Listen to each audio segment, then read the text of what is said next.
Hello friends, देखिए stranger का 3000 वाट machine है। इसका मॉडल SP V3K है।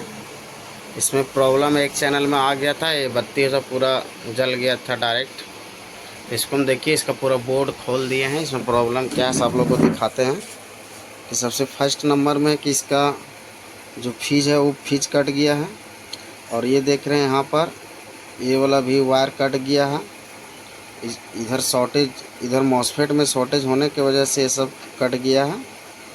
और देखिए यहाँ इसका डायोड भी, ये डायोड होता है, ये डायोड भी शॉर्ट कर गया था।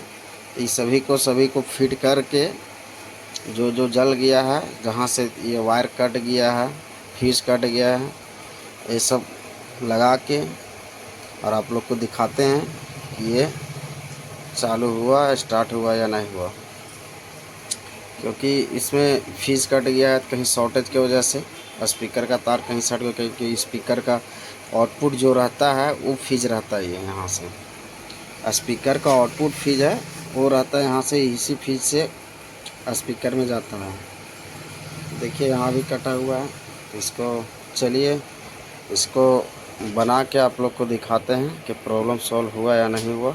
देखिए दोस्तों, इसे पूरा फिट कर लिया है। जो लगाना था, ट्रांजिस्टर लगाना था और डायोड लगाना था, और जो ख़राब था इसमें इस चैनल में उसको सबको लगा दिए हैं। उसके बाद इसको अब टेस्टिंग करके देखते हैं कि ये ठीक हुआ या नहीं हुआ। तो सबसे पहले देखिए दोस्तों, इसे सीरीज बोर्ड में इसका प्लग लगाए हैं। स्पीकर भी जोड़ रखे, जैक पिन भी लगा चुके हैं। ठीक है, तब देखते हैं इसमें लाइन देकर क्या ऐसा है, ठीक है या नहीं है। देखिए ये ऑन हो गया है, जैसा कि देख सकते हैं आप। अब इसे थोड़ा साउंड दे के देखते हैं।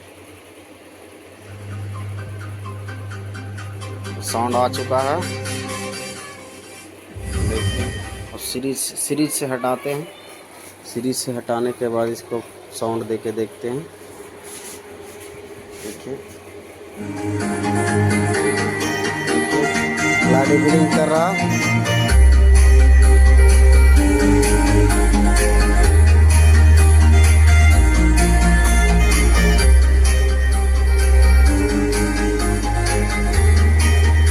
बस पहला चैनल हो गया, सेकंड चैनल भी चेक करेंगे।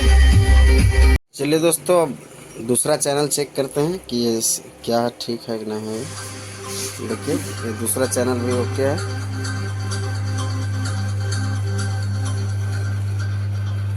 देखिए ब्लिंक कर रहा है।